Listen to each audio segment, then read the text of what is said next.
Sim, dá tempo? Acabou de começar, mas fica à Tá bom. vontade, querido Paulo Não, Nogueira Batista Júnior. eu ia pegar um Começa. negócio para mostrar aqui as perguntas, mas tudo bem.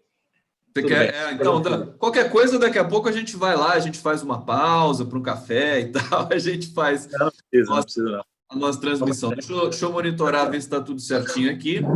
Quero saudar o público que vem assistir o nosso papo com o economista Paulo Nogueira Batista Júnior um dia de alta tensão em Brasília, em função dessa operação da Polícia Federal que emitiu 29 mandados de busca e apreensão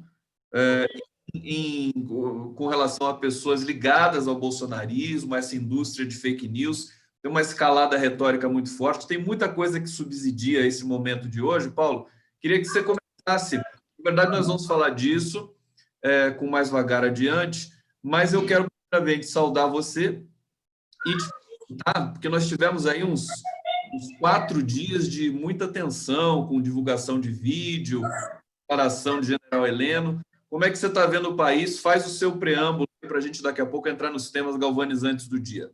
Saudações, muito bom te ver. Boa tarde, Conde, boa tarde a todos que estão nos ouvindo. É preciso ter claro, Conde, que nós estamos no meio de uma guerra.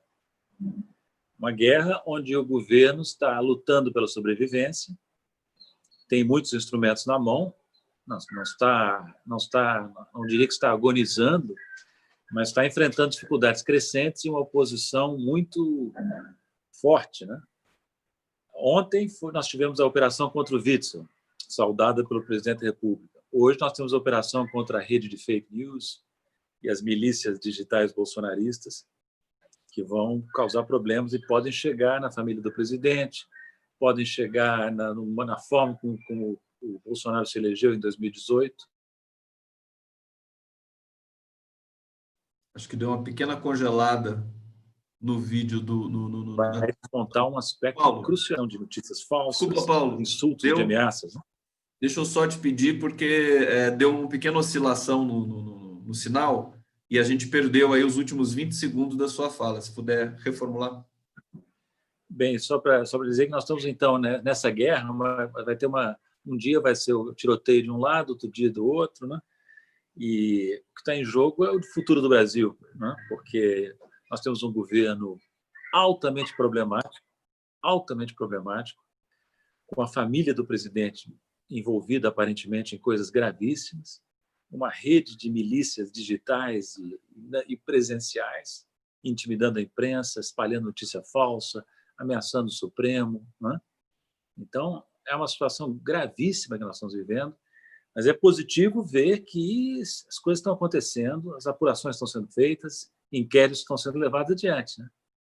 Pois é, a gente saiu o STF saiu de uma certa paralisia, de um certo comodismo, não sei se você concorda com essa visão, e acho que fez uma inflexão agora. Agora, Paulo Nogueira Batista, eu quero só saudar que o público está chegando, daqui a pouco eu vou para o bate-papo, mas antes eu quero te perguntar a seguinte coisa, você gravou um vídeo, esses que você grava toda semana aí para várias mídias, e você sempre muito ponderado, muito cuidadoso para afirmar prognósticos aí sobre Bolsonaro, sobre enfraquecimento do governo, muito mais racional do que emocional, por isso que as suas análises são tão disputadas aí pela cena, mas é o que você fez o último vídeo dizendo Bolsonaro não pode continuar, digamos, com um título assim mais talvez até menos racional e mais no campo do emocional. Como é que você está vendo isso? Quer dizer, na verdade, é racional também, né? Porque se continuar, o Brasil continua a naufragar. Eu acredito que essa conclusão a que eu cheguei já há algum tempo, que o Bolsonaro não pode continuar, Bolsonaro tem que ser afastado, é uma conclusão compartilhada por muitos, não só na esquerda ou na centro-esquerda, mas mesmo na direita tradicional, porque os brasileiros mais responsáveis percebem que esse governo é um desastre monumental, né? É uma mistura de irregularidade com criminalidade, com despreparo, ignorância. Então, o estrago tem sido tremendo E concordo com você, viu? O Supremo, hoje, é o principal foco de resistência a esse governo autoritário e perigoso para o Brasil, né? E as esperanças nossas são de que essas investigações vão desvendar essa rede, né? Porque, veja, é uma confusão mental tremenda, né? Ninguém está ameaçando a liberdade de expressão de ninguém, mas a liberdade de expressão não é um direito absoluto, não te dá o direito de ofender, de ameaçar, de espalhar notícia falsa. Então, isso é uma tremenda confusão que a direita bolsonarista procura fazer e que não vai enganar ninguém, a não ser eles mesmos, né? E eu espero que continue a se inibir, a coibir essa rede organizada, né? Rede organizada de propagação de ódio, de ameaças e de perigo para a democracia. Paulo, como é que você viu a ação de ontem contra o Witzel? Porque me parece que o governo do Rio de Janeiro está a perigo realmente, envolvido com questões aí bastante problemáticas, mas pareceu uma resposta de um aparelhamento da Polícia Federal pelo Bolsonaro, haja vista aí a saída do Moro e outra série de outras questões aí que foram aparecendo, e a apreensão do celular do Witzel, quase que como uma resposta infantil da consulta que o Celso de Mello fez ao Augusto Aras, da possibilidade de se apreender para verificação o celular da presidência da República do Bolsonaro. Como é que você viu essa ação contra o Witzel? Te preocupa? Acha que pode ter um desmantelamento institucional dentro da Polícia Federal nesse momento? Pode. Eu não sei o que há de verdadeiro ou falso nas alegações contra o governador do Rio. Pode ser que haja coisas graves a serem investigadas e comprovadas. Isso só uma investigação bem feita poderá revelar.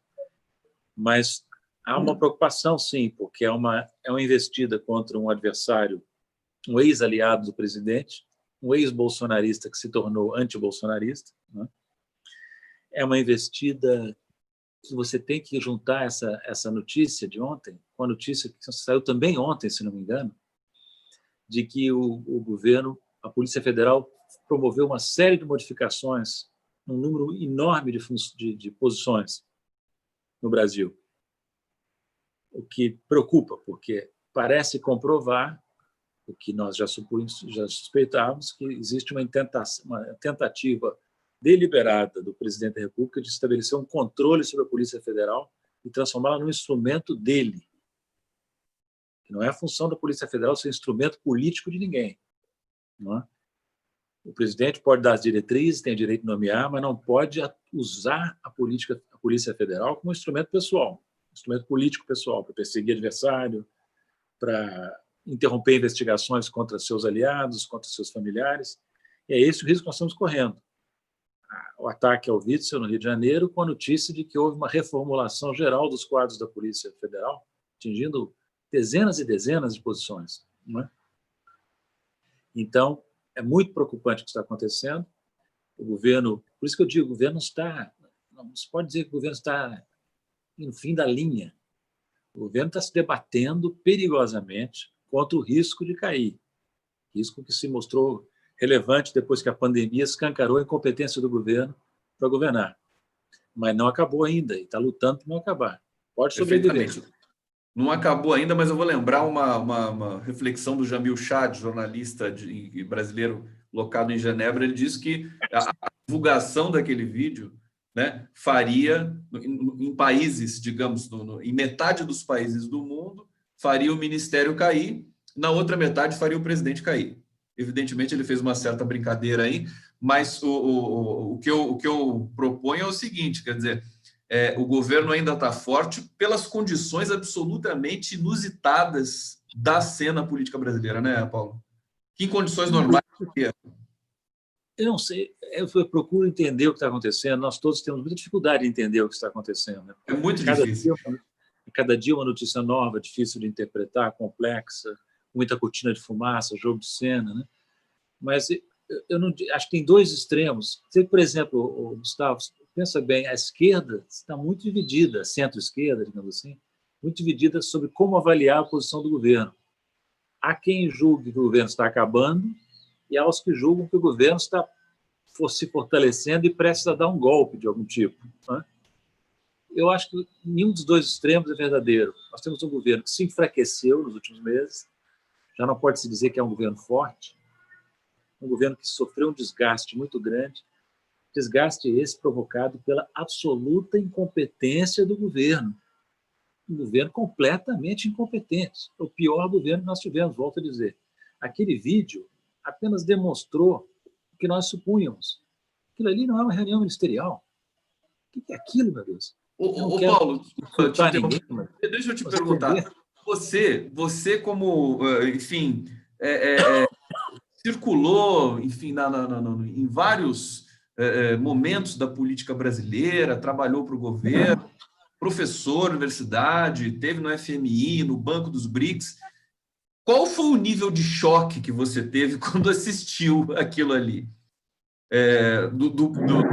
Que você teve condições de assistir, porque é difícil assistir tudo aquilo, né? Não é chocante, é uma coisa absolutamente chocante. Eu já tenho uma certa track record, né?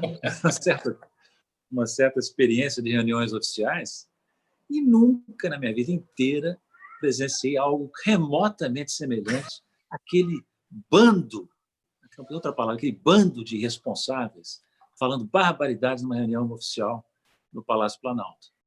É um negócio assim que, por isso que eu te digo, muitas pessoas que não necessariamente são até ex-aliados do Bolsonaro, ex-eleitores do Bolsonaro, eu suponho, estão olhando para aquilo, estão chegando à mesma conclusão que eu cheguei, você chegou e outros, que esse governo não pode continuar. O governo é um desastre monumental. Um desastre monumental. Você vê o que foi só rapidamente, aquela reunião. Foi o presidente, acuado, há um mês atrás, chamando os ministros na chincha e pedindo para os ministros entrarem para defendê-lo politicamente.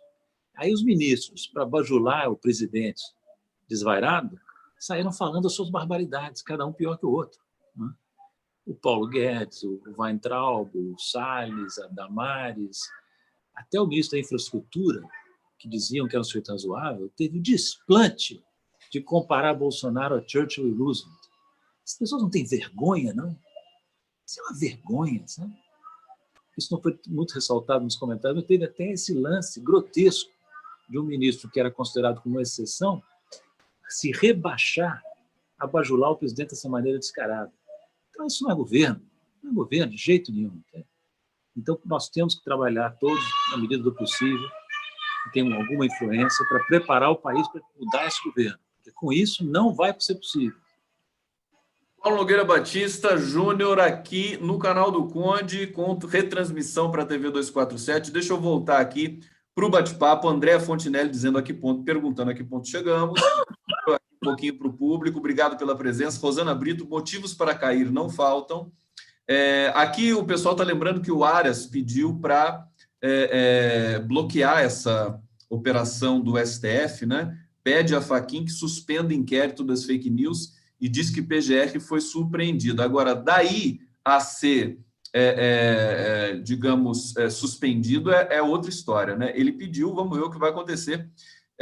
Vera Teixeira dizendo, Conde, por favor, deixa o Paulo terminar de falar. Prometo que eu vou deixar o Paulo terminar de falar nas próximas inserções aqui. Peço desculpas, viu, Paulo?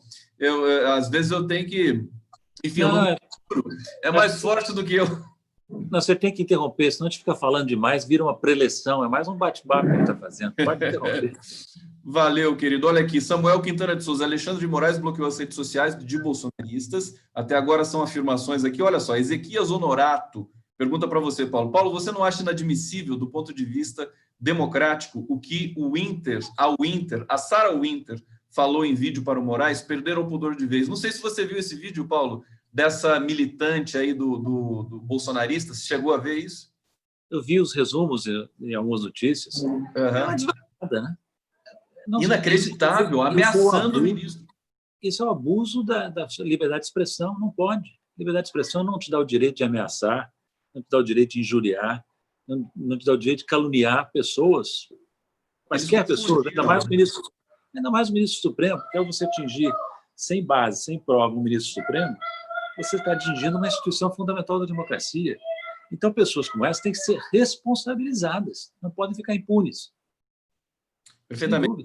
Vamos aqui, Ocirema Figueiredo, concordo. Vamos ver com o que ela está concordando aqui. Bolsonaro não pode continuar. Demorou. Concorda com a sua visão, Paulo, sobre o governo Bolsonaro, a nossa visão. Uma eleição, demorou, uma eleição fraudada, agora com os fatos perigosamente comprovados.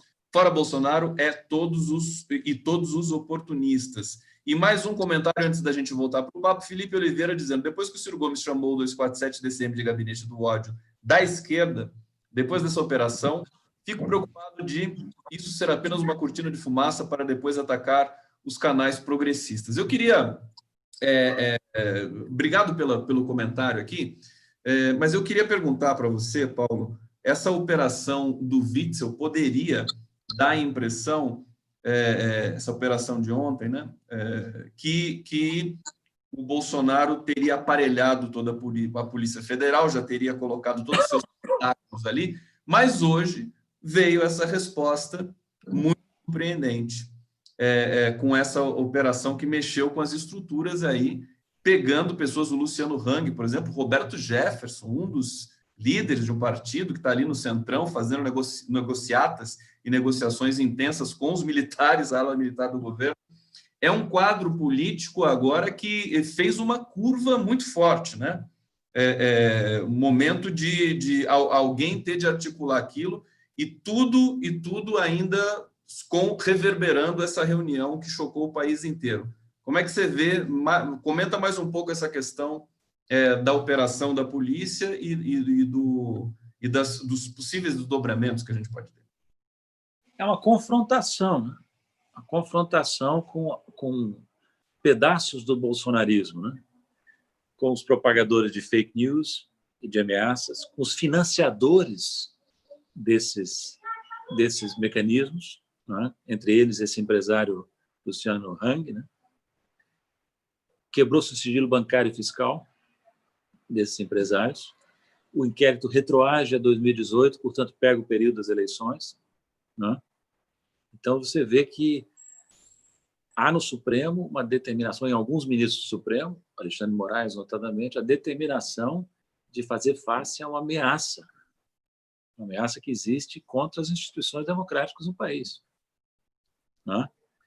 E dentro desse quadro, viu, dando um pouquinho o foco, é importante, por exemplo, o que estão fazendo esse site, esse Sleeping Giants. Sleeping Giants, muito interessante.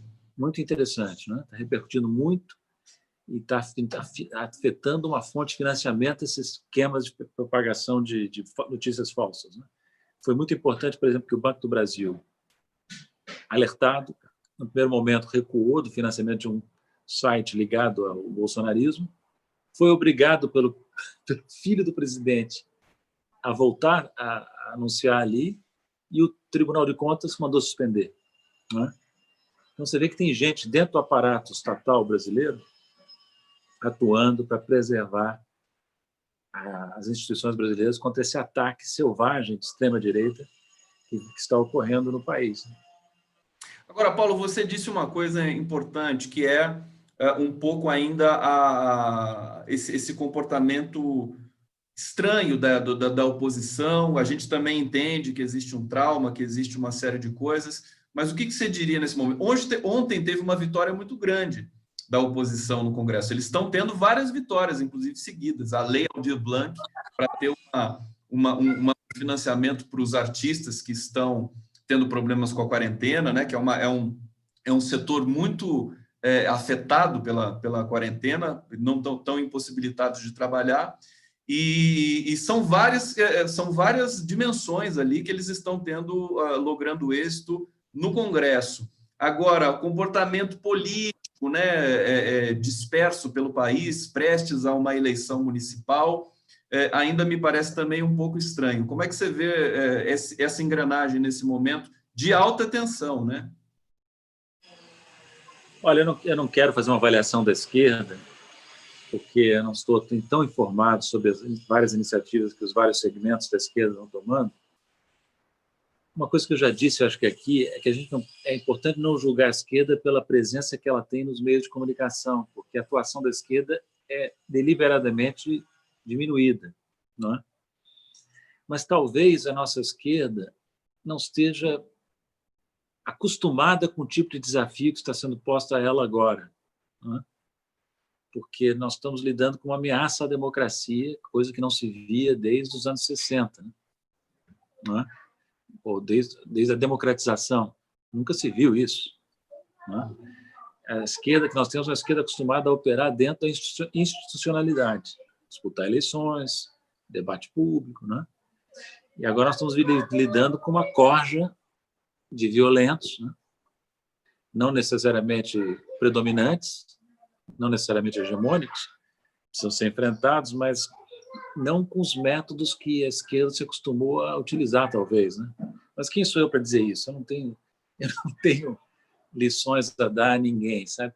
O que eu noto é que as pessoas não podem se assustar. Eu diria a você o seguinte: a esquerda não deve se assustar demais, sabe? Porque é importante não superestimar o adversário, sabe? Não subestimar nem superestimar, se possível, né?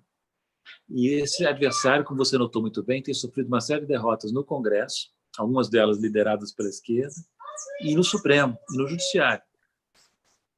Então, o Gustavo, esse governo está governando? Então, eu ia te fazer essa pergunta. O governo está fazendo um estrago tremendo a cada dia que passa, mas governando propriamente não, porque é uma bagunça, é uma desordem, é um governo lutando pela sobrevivência, atacando seus adversários sempre que possível, né? Atacando a imprensa, atacando o judiciário, atacando as pessoas, de um modo geral, que criticam o governo, né? Mas governando? Paulo, pode completar, desculpa. Não, só completando, então, eu recomendo a leitura de uma matéria da Reuters, que saiu hoje, que faz um retrospecto do fracasso do governo brasileiro, dos generais do governo brasileiro, no enfrentamento da crise de saúde pública. Tem mais esse detalhe que a gente ainda nem chegou nesse detalhe. Detalhe aspas. Né? A nossa catástrofe sanitária, o Brasil hoje vai romper a marca dos 400 mil casos de Covid. E isso, vamos chegar a 500 mil. Os Estados Unidos estão rompendo a marca dos 2 milhões e o Brasil e os Estados Unidos liderando essa trágica estatística global, né? E de mortes, vamos para 25 mil mortes se a aceleração continuar aqui no Brasil. Agora, ainda não, vamos falar, eu quero te perguntar, você chegou a ver a Folha, a Globo e o Globo, né? E o Estadão deixaram de cobrir ali o picadeiro do Bolsonaro na saída do Alvorada e na chegada do Alvorada também, que ele dá 2 coletivas por dia. Foram hostilizados, os jornalistas foram hostilizados ali pelo grupo de apoiadores que está sempre ali, pediram segurança para o GSI, que é quem é responsável pela segurança dos jornalistas ali dentro, não obtiveram resposta, e aí o jornalista lá. O que você acha que está acontecendo? Você acha que isso também se encaixa nessa engrenagem de um governo que está cada vez mais isolado da realidade da sociedade brasileira? É a selva, né? Você tem a mídia cobrindo legitimamente o Palácio Planalto, sujeita a ataques, insultos, ameaças, violência. O general Heleno está fazendo o quê lá, hein? Além de ameaçar as outras instituições, soltar notas infames, ele tinha obrigação de garantir a ordem nas imediações do Palácio Planalto, garantir a segurança dos que cobrem as atividades do governo. Isso é selvageria, é a barbárie, né? Como nós sabíamos, né? Que a eleição do Bolsonaro seria isso. Isso não surpreende, mas não deve deixar a gente assim. A gente não fica surpreso, não é, Conde? Mas a gente não pode naturalizar. Era isso mesmo que se esperava. Não. É um absurdo isso que está acontecendo. Absurdo. E esse general Heleno, quem era esse general Heleno, que é responsável pela segurança institucional? Ajudante de ordem do Silvio Frota, aquele ministro do Exército do Geisel que tentou abortar o processo de distensão que o Geisel vinha conduzindo. E só não levou adiante isso, esse Silvio Frota, chefe do Heleno, porque o Geisel foi mais forte e tirou ele do ministério. Mas então esse sujeito, representa a ala mais retrógrada, mais ditatorial das Forças Armadas. Né? E está aí, no Gabinete de Segurança Institucional. Mais um indício que esse governo não vale nada. Né?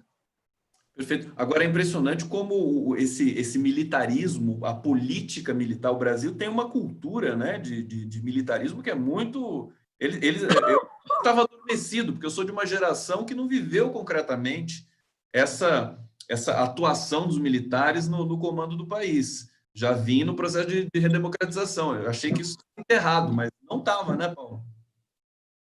Não está. Não está, pode ressurgir. Eu não acredito, viu? De novo, nós já falamos sobre isso aqui em outra ocasião. As Forças Armadas são uma incógnita. A gente sabe que representa o general Heleno, algumas outras figuras, mas se eles são representativos do pensamento militar como um todo, aí é outra questão. E eu fico assim na esperança, digamos assim, de que existam nas Forças Armadas pessoas que olhem para isso que está acontecendo nesse governo e digam, não, assim não é possível. Eu não vou querer me associar a isso. Eu não vou querer me afundar com isso. Será possível que as Forças Armadas brasileiras vão querer quebrar qualquer credibilidade que possam ter, se associando até o fim a esse governo podre? É a pergunta que nós vamos fazer. Segundo algumas fontes, me parece que esse processo foi desencadeado já, o descasamento, quer dizer, o divórcio, já com esse processo degradante aí do Bolsonaro e dos seus apaniguados ali militares. Agora, Paulo, só explorar mais um pouquinho a questão do jornalismo da imprensa. O William Bonner ontem deu uma entrevista melodramática para o Pedro Bial. Ele está sendo atacado pelas milícias bolsonaristas. Há uma quebra generalizada de vários sigilos por aí, quer dizer, o governo, para agradar o Bolsonaro, esse pessoal vai lá, quebra o sigilo do jornalista, enfim, de alguma figura pública que seja crítica ao governo e lança-se várias ameaças. Quer dizer, os ministros do STF são ameaçados todos os dias por essas milícias digitais bolsonaristas. Mas aí, eu te pergunto o seguinte, se não estava na hora do jornalismo brasileiro, desses veículos, fazerem pelo menos não uma autocrítica, que daí seria pedir demais, mas pelo menos reconhecer a presepada, para usar uma palavra popular, que eles deram, quer dizer, é uma coisa impressionante, Paulo. O que você acha a respeito dessa questão? Um presepado é bondade sua, né? Eles estão colhendo o que semearam, né? Estão colhendo o que semearam. Agora, eu não sinto a menor... Vou te dizer, a situação está tão grave, que eu não sinto a menor satisfação de ver isso acontecer assim. Também não. Não sinto, porque o que aconteceu, Gustavo? O Bolsonaro fez uma espécie de chamado às armas nas últimas semanas. Ele chamou a sua base miliciana, a sua base extremista, para atuar. É isso que ele fez. E essa turma soltou a cachorrada, em outras palavras. Soltaram a cachorrada. Por isso é que é tão importante a reação do Supremo, consubstanciada na operação que foi lançada hoje, que é para pegar esse pessoal na veia, né? Saber que eles não vão ficar impunes, descumprindo a lei sistematicamente. A lei vai ser cumprida, custe o que custar. Isso é que a gente espera das autoridades judiciárias e das forças políticas brasileiras. Não assistam a essa selvageria prosseguir assim impunemente. Perfeitamente.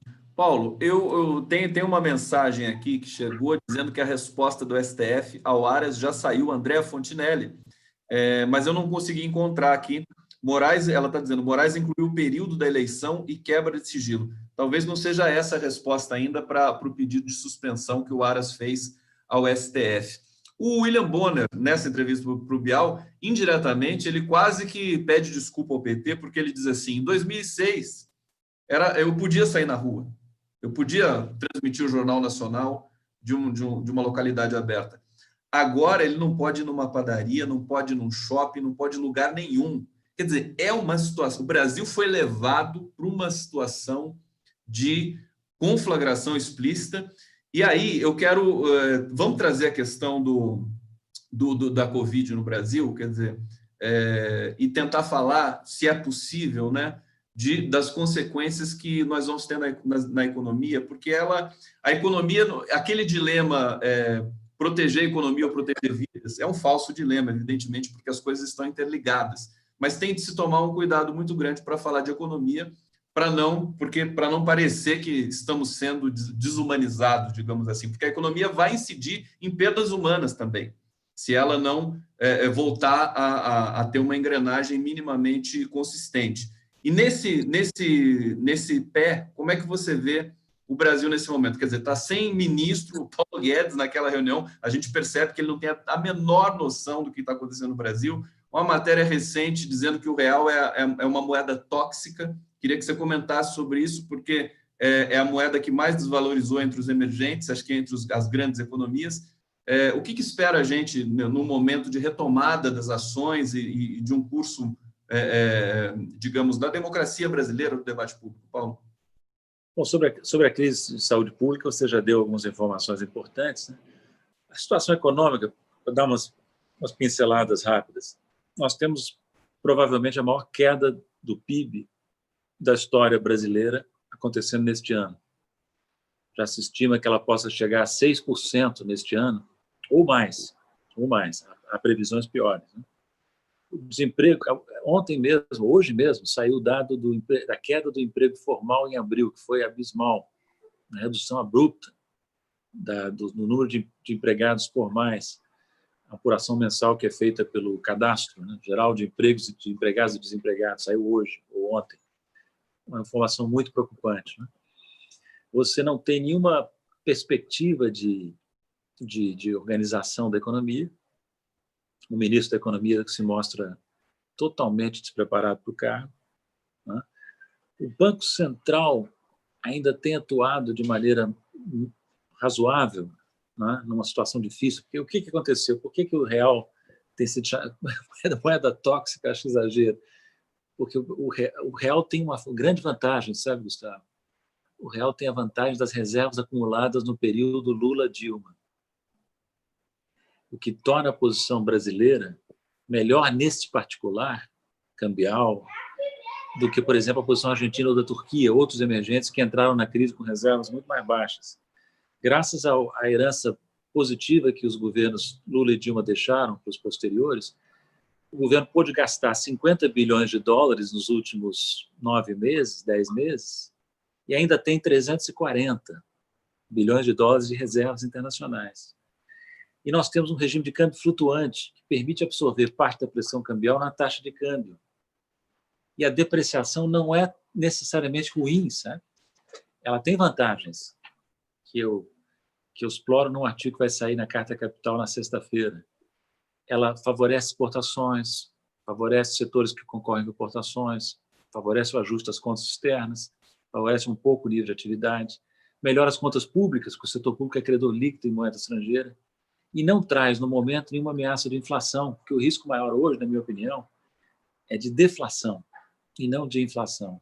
E a depreciação do real até ajuda, na medida em que eleva os preços em reais dos bens exportáveis e dos bens importados, entende?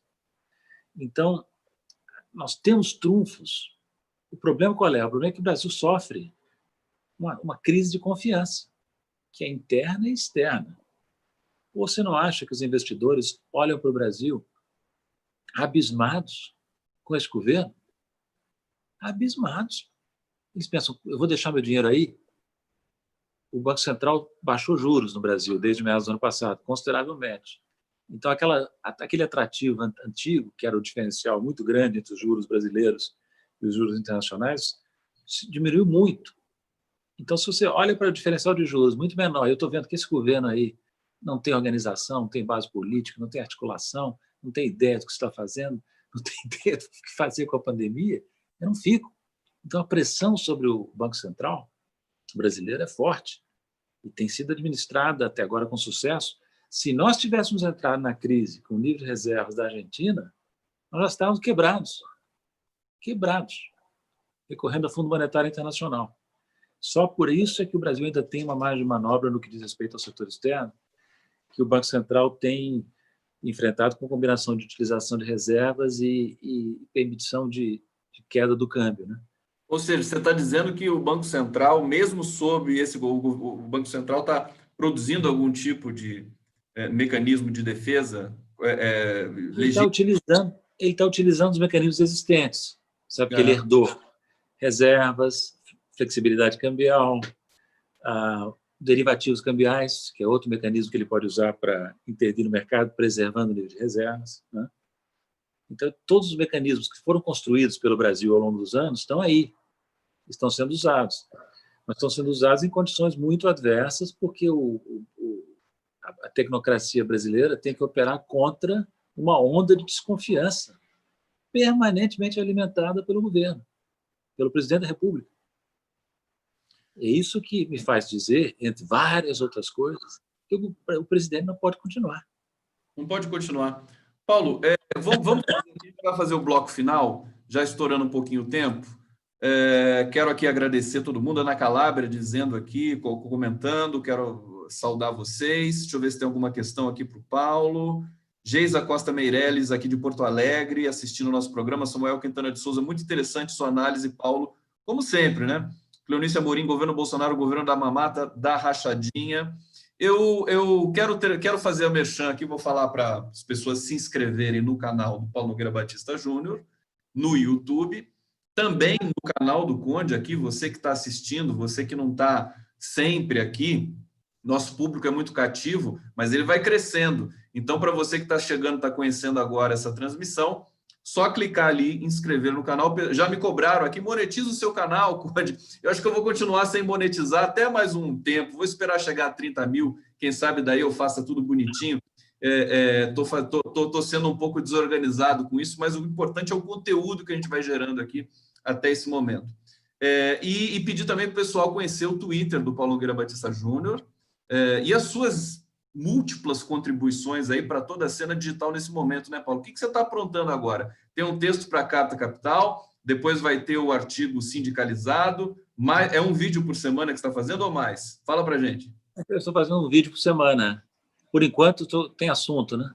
Essa crise aí, assunto que não falta. Incrível. O Paulo, gente, em 5 minutos, né, que é o seu tempo ali do vídeo, você consegue abarcar várias questões, né? É difícil ter uma live, não é uma live, né? É gravado e aí você distribui, mas é muito impressionante, está dando muito certo isso aí, vai para o Nocaute, vai para o 247, vai para o meu canal, o seu canal. Acho que as pessoas também não têm muito tempo de ouvir longas preleções, né? Então, se você consegue pensar em 5 minutos numa provocação, aí você remete ao canal. Aqueles mais interessados em explicações mais longas vão lá no meu canal do YouTube, né? Ou na minha página na internet, e aí podem entender melhor o argumento, né?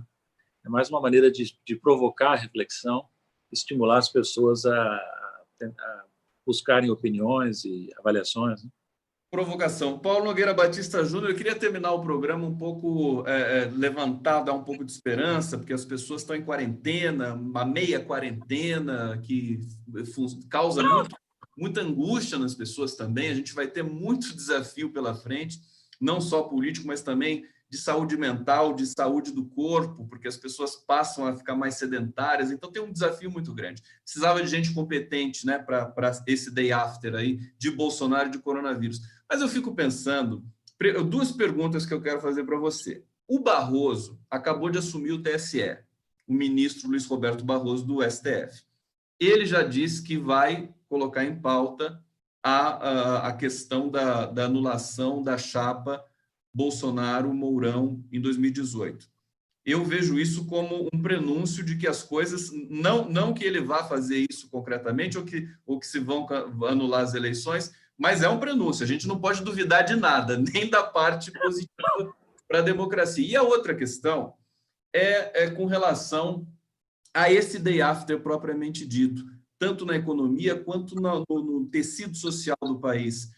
Porque depois de tanta desgraça, de tanta catástrofe, de tanto horror, de tanta de ingerência no governo brasileiro, você não acha que vai haver, com a sua experiência, um desejo de realmente, assim, um entusiasmo com o Brasil novamente? Vai renascer o país? Quer dizer, os investidores vão trazer investimento. Agora o Brasil, de novo, tem um governo. Não tem um entusiasmo quando isso acontece? Queria que você falasse sobre isso. Gustavo, eu não quero... Você fez uma intervenção aí final bastante otimista, eu não quero jogar água na fervura, né? Eu acho que é possível, é possível.